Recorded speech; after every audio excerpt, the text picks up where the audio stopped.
केंद्रीय मंत्री अमित शाह से भिड़े हैं एक बार फिर से आपके संयोजक अरविंद केजरीवाल। दिल्ली विधानसभा चुनाव को लेकर केंद्रीय गृह मंत्री अमित शाह को बड़ा चैलेंज देते हुए अरविंद केजरीवाल ने कुछ ऐसा कहा जिसकी चर्चा हर जगह हो रही है।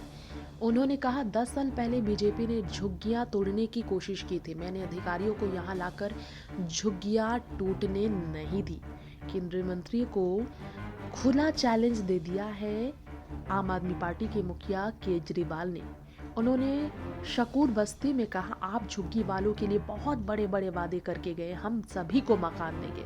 10 साल में आपने जितने झुग्गी वालों को उजाड़ा वह सब कोर्ट में है। उनके कोर्ट केस वापस ले, कोर्ट में शपथ पत्र देकर कहो कि सभी झुग्गी वासियों को उनकी जमीनों पर बसाएंगे।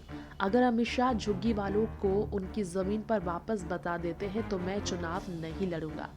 अरविंद केजरीवाल ने कहा कि दिल्ली चुनाव नजदीक आते ही झुग्गी वासियों के घर में सो रहे हैं। जी हाँ, अमित शाह झुग्गी वालों को उनकी जमीन वापस बसा देते हैं तो जमीन पर वापस बसा देते हैं तो मैं चुनाव नहीं लड़ूंगा, कहकर केजरीवाल ने ये चुनौती अमित शाह को दी है।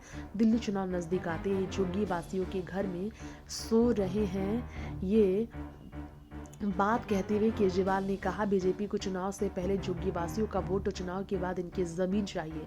भाजपा कहती है जहां झुग्गी वहां मकान, लेकिन ये नहीं बता रहे हैं जहां झुग्गी वहां इनके दोस्त और बिल्डर्स के मकान। पूरी दुनिया जानती है इनका एक ही दोस्त है, अपने दोस्त को देने के लिए इनकी झुग्गी वालों की जमीन पर बुरी नजर है। ये कहकर अरविंद केजरीवाल ने खुलेआम बीजेपी को लताड़ा है और खुला चैलेंज दे दिया है। इससे देखना होगा अब केंद्रीय गृह मंत्री इस चैलेंज को स्वीकार करते हैं या फिर नहीं। नेक्स्ट 9 पॉलिटिकल बाइट्स, तृप्ति की रिपोर्ट।